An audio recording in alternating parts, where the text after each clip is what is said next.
Shalom, shalom, shalom. Selamat pagi masyarakat iman yang dikasihi oleh Tuhan. Hari ini kita akan menjalani kehidupan kita dengan bangkit. Ya, kalau dari tidur kita bangkit, dari tempat tidur menjalani hidup kita, maka hari ini kita juga mau dengan bangkit.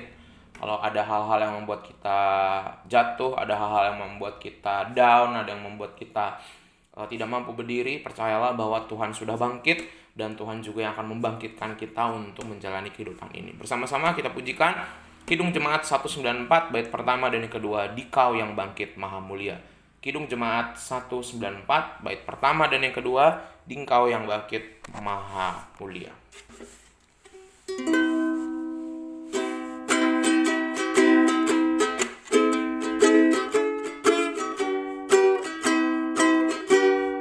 Dikau yang bangkit maha mulia, Dikaulah abadi, jaya dan megah.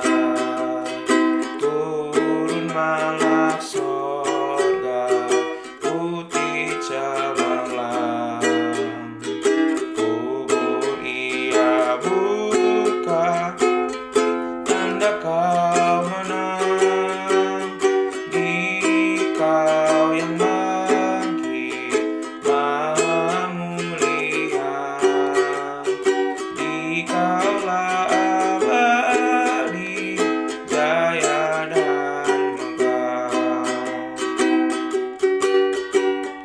Lihatlah Dia, Yesus Tuhanmu. Dialah Mesias, yakinlah teguh. Mari umat Tuhan, bergembiralah, bertekun maklumkan kemenangannya. Dikau yang bangkit maha mulia, Dikaulah abadi, jaya dan megah. Mari kita berdoa. Tuhan, Kau bangkit dalam kehidupan kami, dan kami pun juga mau bangkit dari istirahat kami, dari tantangan dan masalah yang kami lalui kemarin. Maka hari ini juga kami mau bangkit bersama-sama dengan kasih penyertaan Tuhan. Mampukan kami juga bangkit melawan dan menghadapi tantangan-tantangan, godaan-godaan, agar biarlah melalui firman-Mu kami dikuatkan dan dimampukan. Dalam nama-Mu kami berdoa. Amin. Bapak Ibu Saudara, bersama-sama kita lanjutkan bacaan kita ke Kejadian 40. Kejadian 40 ayat 20 sampai 23.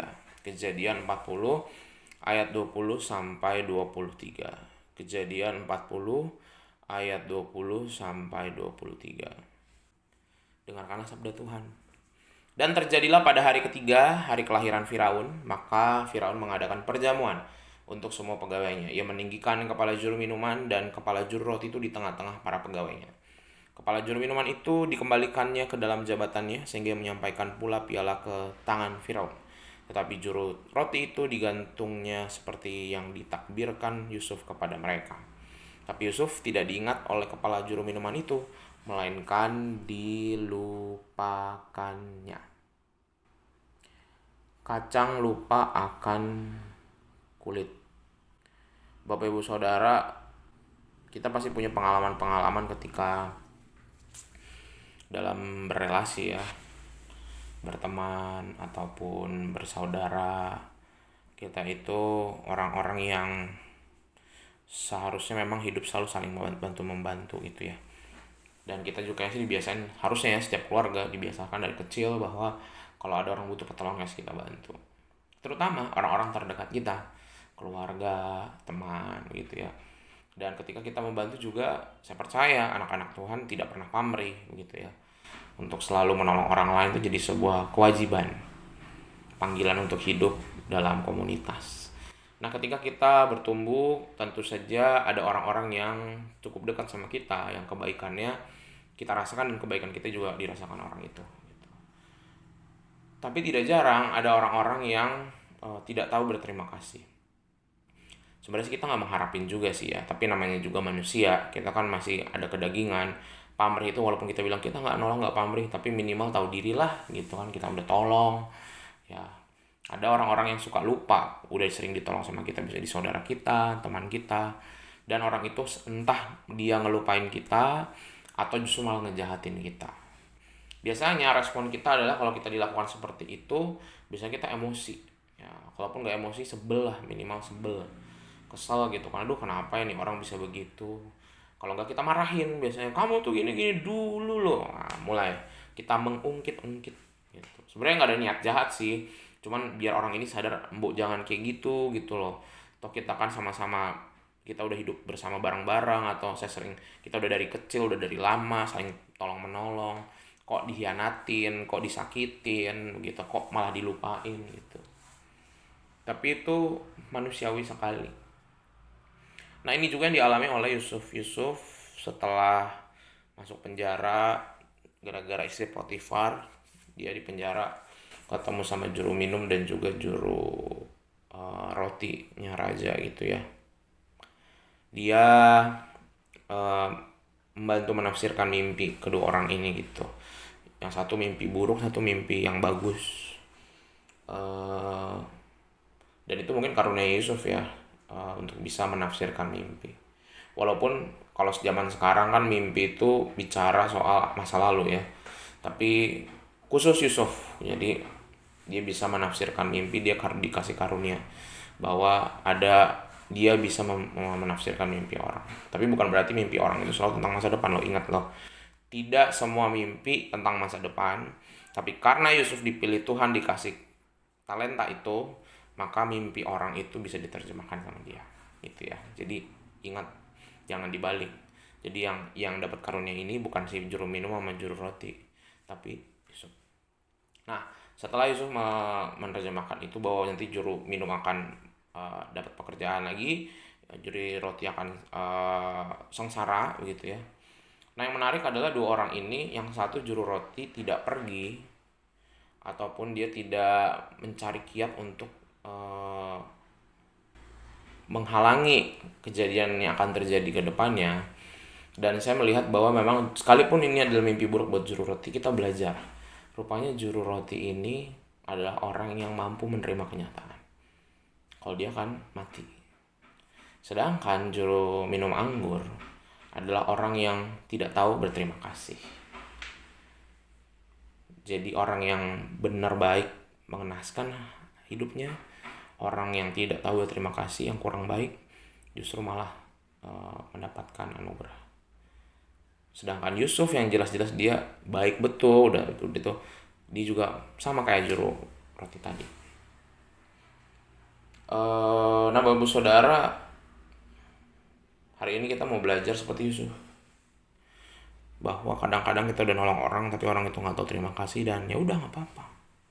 Saya nggak kebayang kalau Yusuf, karena kejadian ini misalnya si juru minumnya ingat, belum tentu kejadian hidupnya itu bisa setelah itu dia nafsirin mimpinya Firaun, atau dia bisa keluar dari penjara itu. Kalau di saat itu dia langsung keluar atau kabur, misalnya akhirnya juru anggurnya, nih saya kasih kamu kunci buat kabur dari penjara, bisa jadi dia kabur, dia malah dibunuh di tengah jalan. Dia kabur, hidupnya tetap sengsara. Tapi dengan sabar dia menerima, oh juru anggurnya nggak ingat dia, ya udah nggak apa-apa. Namanya juga berbuat baik, berusaha, kalaupun nggak dapat balasan nggak apa-apa. Dan betul, justru yang membalas kebaikannya Yusuf justru Tuhan. Walaupun prosesnya lebih lama, lebih capek. Nah Bapak Saudara, kita mau seperti Yusuf. Kalau hari ini atau di minggu-minggu ini Bapak Ibu sedang menghadapi keluarga atau teman-teman yang tidak tahu berterima kasih, nggak usah marah, nggak usah sedih, nggak usah kecewa. Kan toh kita udah berbuat baik harus tulus dong. Kalau dia nggak balas, itu bukan urusan kita. Selalu anggaplah perbuatan baik yang kita lakukan itu titipan Tuhan. Sama seperti benda, kalau kita misalnya ngasih sedekah ke orang ya, ngasih bantuan uang, itu kan yang uang punya kita, bukan punya kita, dari Tuhan. Jadi yang hebat bukan kita. Sama, kalau kita nolong orang lain juga, anggaplah kita bisa nolong orang itu dengan tenaga, dengan waktu, dengan pikiran, itu juga dari Tuhan. Jadi kalau orang itu nggak baik sama kita, nggak masalah. kita kan cuma meneruskan kebaikan Tuhan. Dan jangan jadi orang yang itu akhirnya suka nyindir, suka marah-marah gara-gara orang yang kita sudah baikin nggak membalas kebaikan kita. Jangan kita malah jatuh dalam dosa. Jadi biarlah kalau ada orang yang sudah kita berbuat baik tidak membalas kita, nggak masalah. Dan nggak perlu kita hakimi dia orang yang berdosa, nggak usah. Itu urusan dia sama Tuhan. Yang penting kita udah berbuat baik. Dan kalau tidak berbalas nggak apa-apa. Itu kan punya Tuhan. Nah, kan itu bukan hak saya. Yang berhak menagih kebaikan itu Tuhan, bukan saya. Saya cuma menjadi alat aja. Dan semoga ini kita bisa jadi orang-orang yang tulus, belajar seperti Yusuf, sabarlah dan lewati setiap pergumulan dan orang-orang yang mungkin sudah kita tolong tapi tidak membalas kebaikan dengan kebaikan, dan itu nggak masalah. Tuhan yang akan memelihara kita jauh lebih daripada apa yang kita butuhkan. Amin. Mari kita berdoa. Tuhan, terima kasih melalui firman-Mu hari ini kami belajar bahwa kami mau belajar untuk tidak pamrih. Memberi sesuatu, menolong orang, dia tidak membalas atau melupakan atau mengecewakan, kami mau biarkan, tidak masalah.